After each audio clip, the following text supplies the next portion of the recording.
Joseph was dumped in the pit.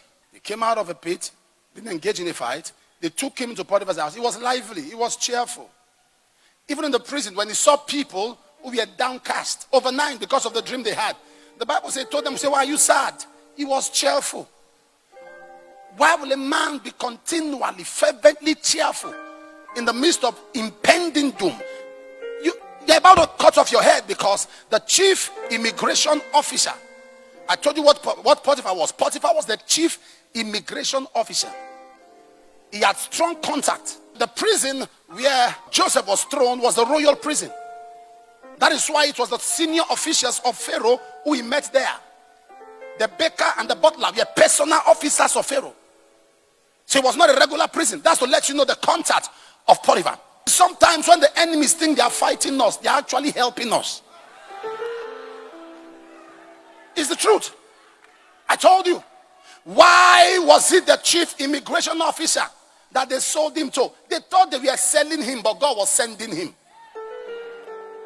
God knew that the dream of Joseph could only be fulfilled where he had expanse of land, which was Egypt.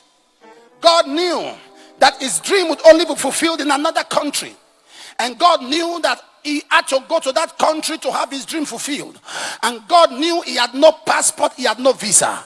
So God connected him to the immigration officer. And when the immigration officer bought him, he crossed without questions. They thought they were selling him, but God was orchestrating something. Hey. Am I talking to somebody here? Sometimes when they criticize you, they advertise you. Sometimes when they criticize, you increase size. Am I communicating right now? Many are the afflictions of the righteous, but the Lord delivereth him out of them all. He keepeth all his bones, and no one shall be broken. Evil shall slay the wicked, and they that hate the righteous shall be desolate. Somebody let me hear your amen like thunder.